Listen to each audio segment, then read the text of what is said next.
J'ai quand même cette impression qu'il y a une façon d'utiliser le massage comme un moyen érotique de rentrer en interaction plus ou moins sensuelle, plus ou moins sexuelle avec quelqu'un. Et du coup, j'aimerais vous inviter, pour les couples, à ne pas systématiquement utiliser le massage comme voie royale vers une interaction sexuelle. Salut à tous, je m'appelle Aurélie, je suis masseuse de bien-être et je vous souhaite la bienvenue dans ce podcast que j'ai appelé Encore Massage, le podcast. Aussi, j'ai un cabinet à Cergy dans le 95 et un autre à Paris dans le 18e où je peux vous accueillir pour vous faire virevolter l'essence dans un espace de relaxation. La thématique centrale de ce podcast, ça va être le bien-être dans son corps, dans sa tête, avec son environnement et avec son entourage. Avec tout ça, j'espère pouvoir contribuer positivement à votre bien-être et apporter quelque chose en plus dans votre journée. Vous pourrez retrouver l'intégralité de ces épisodes sur des plateformes d'écoute comme Spotify, Apple Podcast, YouTube.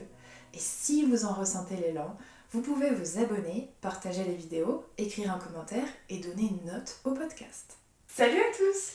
Bienvenue à cet épisode sur le massage où je vais vous donner quelques astuces sur le massage que vous effectuerez sur vos proches et que vos proches vont effectuer sur vous. Donc aujourd'hui je suis avec Joseph qui n'est pas professionnel du massage mais qui se prête au jeu très gentiment. Merci Joseph. Est-ce que tu aimerais nous dire quelque chose avant que cette session magnifique commence? Ouais, bonsoir à tous, je suis Youssef, enchanté. Je suis content d'être ici avec toi. Ouais. Merci beaucoup pour son aide. En tout cas, on va vous montrer du coup ce qu'il faut faire, ce qu'il faut éviter de faire pour une expérience idéale et on espère que ça va vous plaire. Dans cet épisode numéro 1, j'aimerais vous parler de comment réaliser un massage de qualité sur vos proches. Pour cet épisode, j'ai fait appel à des amis à moi ou des collègues et du coup c'est plus intéressant si vous regardez sur YouTube les vidéos avec les illustrations, mais voilà, vous pouvez aussi écouter sur les autres plateformes. Et il y a mon chat qui s'incruste sur cette vidéo. Tout va bien. Donc du coup, pour moi, un massage de qualité, il est constitué de plusieurs ingrédients que vous pouvez évidemment réaliser chez vous, sur votre partenaire de vie, sur vos enfants, sur vos proches, frères et sœurs, sur vos amis, vos collègues, enfin, un peu tout le monde, dans un cadre informel. Donc pour moi, la règle numéro 1, c'est d'une évidence, mais on va le rappeler quand même, c'est d'abord de recueillir le consentement de votre interlocuteur avant de le masser. Et aussi de savoir si ça lui fait plaisir, parce qu'il y a des personnes qui peuvent être vraiment averses au toucher. C'est quelque chose qui leur plaît pas, et même si vous adorez les masser, il faut vraiment être sûr que ce soit quelque chose qui soit agréable. Le deuxième point très important à mes yeux, ça va être l'environnement sensoriel du massage, c'est-à-dire que ce soit au niveau de la lumière, au niveau des sons, au niveau de la température, au niveau olfactif, tout est très important. Donc il va falloir vraiment vérifier chaque étape. Donc au niveau de la température, vous pouvez rajouter un radiateur soufflant si jamais votre radiateur mural n'est pas assez performant, parce que c'est vraiment important que la personne massée soit au chaud, parce que vraiment c'est désagréable de grelotter. Ensuite on peut s'occuper de la lumière. Est-ce que la lumière elle est suffisamment tamisée? On n'a pas envie d'avoir une grosse lumière dans les yeux comme ça, c'est pas relaxant. Donc voilà, si vous avez une petite veilleuse ou des bougies, n'hésitez pas à mettre une petite ambiance dans la pièce. Ensuite, pour les sons, c'est plus sympa avec de la musique, je vous l'accorde. Donc voilà, mettez-vous votre enceinte avec une musique douce ou choisissez une playlist qui vous inspire.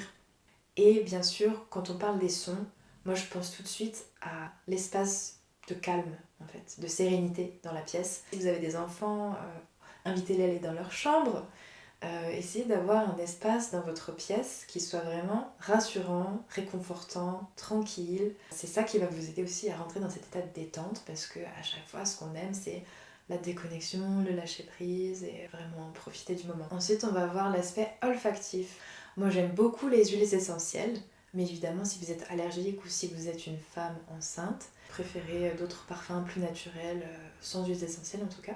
Donc pour ceux qui aiment utiliser les huiles essentielles et qui peuvent, je vous recommande l'huile essentielle d'ylang-ylang parce qu'elle est très douce, très suave, très relaxante, très décontractante. Ça peut aussi être la rose ou ça peut aussi être l'huile essentielle de camomille romaine ou bien de patchouli. J'aimerais souligner un point très important aussi pour un massage d'une extrême qualité. C'est votre disponibilité émotionnelle, votre présence vis-à-vis de votre massé. Donc c'est-à-dire que tous les gens accros à leur téléphone, à la télé ou à je ne sais quoi, je ne sais quel outil technologique, s'il vous plaît, mettez tout sur silencieux, éteignez-moi tout ça, parce que vraiment c'est désagréable pour la personne qui essaye de donner un massage et que vous êtes en train de regarder la télé et que vous êtes plus connecté à cette personne et que du coup, par exemple, elle vous pose la question est-ce que ça te va la pression? Et que vous êtes là en mode non. On ne veut pas d'une attitude aussi grossière. C'est un exemple, évidemment, pas tout le monde qui fait ça. Mais pour les personnes qui ne se rendent pas compte à quel point c'est déconsidérant, ne le faites pas. Essayez d'être vraiment présent, pleinement connecté, vivre ce moment de complicité, puisque c'est quelque chose que cette personne, elle va chercher dans ses ressources, un peu de créativité, pour permettre de vivre un joli moment de qualité. Et en fonction des personnes, ça change pour tout le monde, mais il y en a, ils ont un langage de l'amour par rapport au toucher physique. Dans les langages de l'amour, il y en a 5 principaux. Vous allez lire le livre de Gary Chapman si jamais ça vous intéresse. Allez, je vous fais un court topo sur les langages de l'amour. Il y en a 5. Donc c'est premièrement les paroles valorisantes, les moments de qualité, les services rendus, les cadeaux et le toucher physique. Et du coup, ça peut se combiner. Ça peut par exemple être le massage qui est pour une personne autant un moment de qualité qu'un moment où il va y avoir du toucher physique et qui va lui permettre de s'exprimer. Donc pour récapituler l'étape 2 qui est l'environnement sensoriel du massage, on a la température, on va avoir la lumière, l'environnement olfactif, on a l'espace de présence, donc sans distraction. Et un point important pour finaliser cette partie préalable au massage, ça va être l'installation. Allez, on va l'appeler l'étape 3. Donc pour votre massé, vous l'installez confortablement à l'aide de coussins, de couvertures, de plaids, vous la mettez bien à l'aise, vous ajustez la lumière, la température, tout comme il faut. Si besoin, lui proposer d'aller aux toilettes avant, puisque c'est vraiment très désagréable d'avoir une envie pressante pendant qu'on se fait masser. Une fois que vous avez correctement installé votre massé, c'est à votre tour, masseur ou masseuse, de trouver une position confortable. Donc pareil, s'il faut mettre un coussin sur les genoux, allez-y. S'il faut se rapprocher du massé pour pas être trop loin et à une mauvaise distance, pour pas se casser les reins, rapprochez-vous. S'il faut s'asseoir sur le rebord du canapé parce que c'est plus ergonomique, allez-y. Évitez de vous asseoir sur le dos de la personne parce que ça peut lui faire des douleurs lombaires et puis ça peut aggraver la situation en fonction de sa douleur initiale. Mettez-vous sur le côté. Si vous avez une table de massage, c'est le feu, c'est l'idéal. Mais j'imagine que chez vous, y a un canapé ou un lit ou quelque chose et du coup c'est à vous de vous adapter à la hauteur. Donc voilà, il faut penser à bien baisser les épaules parce qu'on ne veut pas être crispé comme ça pendant un massage. Il faut bien baisser les épaules, on respire, ça c'est très important. Faire un massage en apnée, mais vous allez transpirer, vous n'allez pas aimer, c'est tout un art et vraiment la posture plus la respiration, juste ces 2 paramètres-là, ça change tout quoi, au niveau du confort. Que la personne demande une pression douce, moyenne ou forte, assurez-vous quand même d'être confortable dans votre façon de donner cette pression-là et de ne pas tout mettre dans les bras, pas toute votre force dans les bras ou dans les poignets ou dans les mains. Ça peut vous fatiguer à force, donc il faut utiliser tout votre corps. C'est-à-dire que tout le buste, les hanches, les jambes, le poids du corps, il va vraiment être distribué avec tout le corps, pas juste les bras qui vont faire ça, quoi. C'est vraiment tout le corps qui s'incline et qui joue avec la gravité. Enfin, j'ai envie de vous dire, il faut vraiment imaginer que c'est presque une danse. Et bien sûr, vous choisissez la durée du massage en fonction de votre état physique et de votre disponibilité émotionnelle. Parce que c'est pas parce que votre partenaire il vous demande ah j'aimerais trop un massage que vous êtes prêt à donner ce massage. Et pour la personne qui se fait masser, peut-être qu'elle aussi elle a pas envie d'un très très long massage. Enfin voilà, essayez de communiquer là-dessus pour que ce soit le plus agréable possible. Parce que je crois que le pire c'est de subir le moment, que ce soit d'un côté ou de l'autre, masseur comme massé. Et on veut pas. On veut que ce soit vraiment agréable. Donc voilà, commencez par 5 minutes s'il faut. Donc pour les personnes qui se font masser, c'est très important de communiquer à votre masseur ou à votre masseuse sur ce que vous ressentez, qui vous convient ou qui vous convient un peu moins. Si vous lui communiquez, vous allez pouvoir mieux apprécier le massage parce que du coup, si la personne s'acharne sur un endroit où c'est très tendu et vous êtes là en train de crisper, serrer tout votre corps, c'est que ça va pas. Il faut lui communiquer que la pression est trop forte ou lui dire quand c'est très bien. Ça, c'est important. On aime bien dire quand ça va pas. Mais il faudrait aussi lui dire quand c'est très bien exécuté et qu'on veut qu'elle insiste plus pour dire ah ouais non mais là mais c'est incroyable. Et en tout cas je trouve ça très chouette de pouvoir prendre soin les uns des autres de cette façon.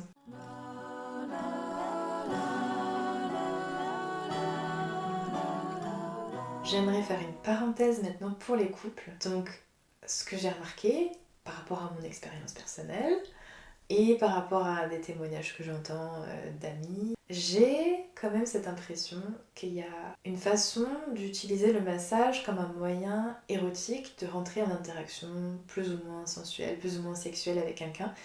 Et du coup, j'aimerais vous inviter à ne pas systématiquement utiliser le massage comme voie royale vers une interaction sexuelle, puisque je trouve que ça crée une pression quelque part, un peu émotionnelle, de se dire ah ok, donc là ça commence par un massage et on a capté ce qui va se passer après et peut-être que ça peut créer des réticences à juste se détendre dans cette proposition de relaxation parce qu'on anticipe et on se dit ok après qu'est-ce qui va m'arriver. Enfin, je sais pas si vous allez pouvoir vous reconnaître dans cette configuration, mais moi je trouve que c'est hyper cool, évidemment, de faire un massage et que ça se passe d'une manière un peu plus chaleureuse après. Et en même temps, je trouve que à trop utiliser cette stratégie, ça la fait perdre en attrait. Enfin, moi, je trouve que ça peut créer un mur, un blocage, et du coup, la personne, elle se déconnecte de vous, elle va se dire « Oh, mais non, j'ai une migraine !» Comme quelqu'un qui serait pas OK pour vivre de la sexualité avec vous, qui trouverait une excuse parce qu'elle n'oserait pas dire frontalement peut-être « J'ai pas envie de ça maintenant, pas aujourd'hui, ou pas comme ça », et qu'elle n'ose pas dire, et donc elle se retrouve dans un truc de « Ah merde, ça va peut-être le blesser, ou ça va peut-être...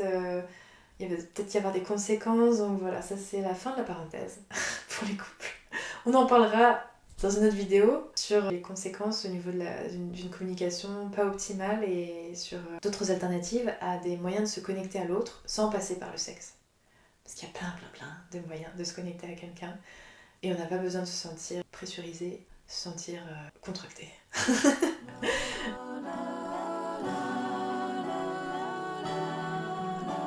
Donc, maintenant que vous êtes prêts à commencer ce massage, l'idée ça va être de comprendre à peu près quelle technique vous allez utiliser. Donc on n'est pas obligé de partir dans quelque chose de très complexe, très sophistiqué. Juste soyez à l'écoute de votre intuition. Souvent il y a des mouvements qui sont assez instinctifs, assez naturels, assez doux. Et ça vient petit à petit, c'est progressivement, vous allez sûrement vous améliorer. Et qu'au début, on tâtonne un peu, c'est pas très fluide. Mais dites-vous juste une chose, partir avec cette instruction de base que, ok, si je la touche de cette façon-là, est-ce que moi, j'arrive à me mettre à sa place? Donc c'est juste une façon de faire un petit peu d'exercice mental, de se dire, ok, qu'est-ce qu'elle ressent? Qu'est-ce que j'aurais aimé, moi, ressentir? Essayez de travailler un peu cette empathie. Vous pouvez faire une pression très forte, comme une pression beaucoup moins forte, comme une pression vraiment comme si vous caressez les poils, quoi. De quoi a envie cette personne? De quelle manière est-ce qu'on peut la contenter, satisfaire, qu'on peut essayer de lui apporter de la douceur? Et à partir de là, quelques techniques simples, par exemple pour le massage des mains. Quand vous démarrez, j'aimerais bien que vous puissiez porter une attention particulière aux 3 premières secondes du massage, où c'est hyper intéressant pour cette prise de contact d'avoir quelque chose de très doux, très lent, voluptueux, très bienveillant. Et après, bien sûr, vous pouvez intensifier la pression de plus en plus.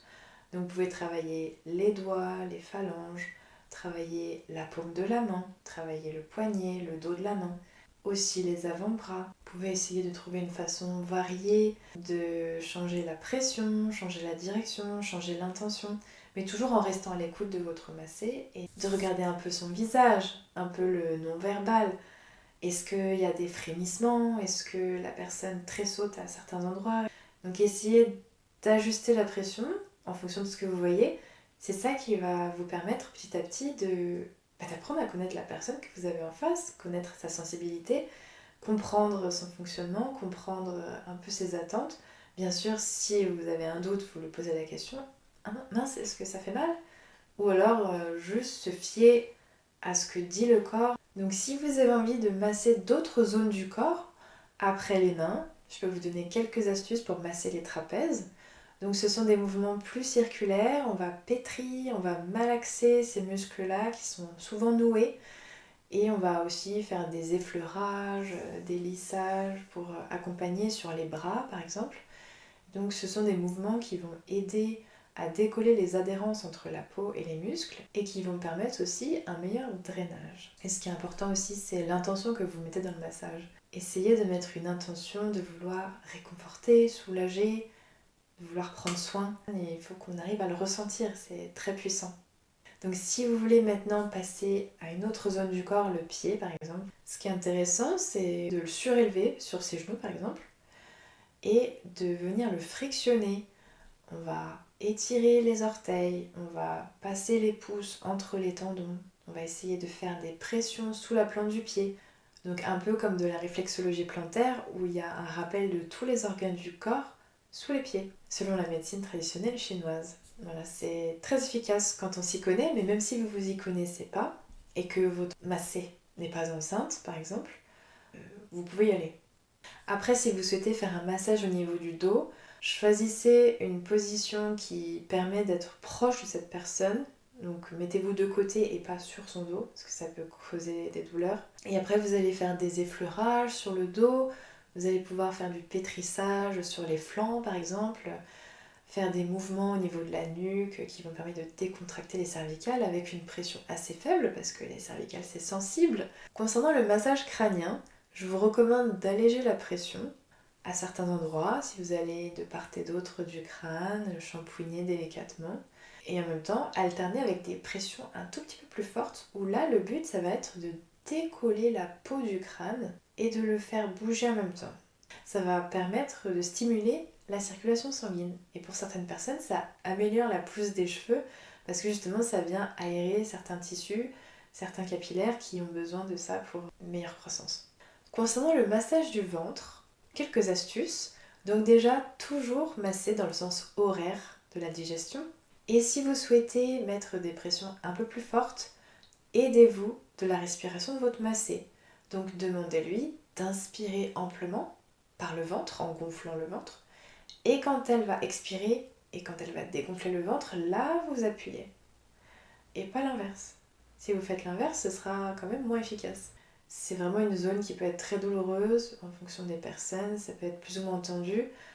On peut souffrir de ballonnement, on peut souffrir de douleurs chroniques, l'endométriose, enfin il y a plein de choses qui se passent au niveau du ventre qui sont connectées évidemment aux émotions, à notre gestion émotionnelle, à notre façon de voir la vie et d'être plus ou moins anxieux avec ce qui nous arrive.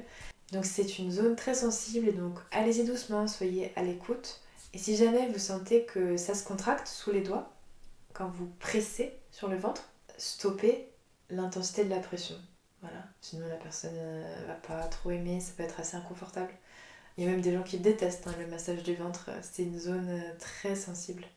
Et bien sûr un mouvement très lent, très fluide et vous ralentissez. C'est une zone, ça sert à rien d'accélérer, il faut vraiment ralentir.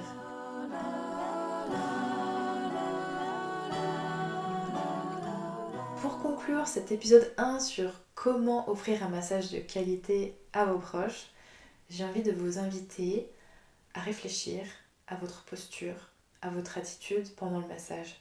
Est-ce que vous offrez une attitude qui permet à votre massé de se sentir bien, de se sentir détendu, en sécurité, en confiance? Est-ce que vous faites attention à ses instructions? Est-ce que si elle vous formule une limite à ne pas dépasser, est-ce que vous l'écoutez? Soyez le partenaire que vous rêvez d'avoir. Et du coup, c'est très important parce que ce soit pour quelqu'un de votre famille proche ou que ce soit pour votre conjoint ou votre conjointe, c'est quand même une pratique qui est très engageante, qui est vulnérabilisante Et la personne, elle a besoin de sentir qu'on l'accueille comme elle est, avec la sensibilité qu'elle a. On n'a pas envie d'être culpabilisé pour ressentir une douleur à un endroit ou quelqu'un nous explique qu'on ne devrait pas ressentir cette douleur à cet endroit. Donc juste évitez les jugements, évitez les critiques. Si vous avez une remarque à faire à votre partenaire, évitez de le faire avec du sarcasme, avec quelque chose de condescendant, ou je sais pas, une attitude qui n'est pas agréable, qui n'est pas respectueuse, alors que cette personne, j'imagine qu'elle fait de son mieux et qu'elle aimerait que ce soit un bon moment partagé.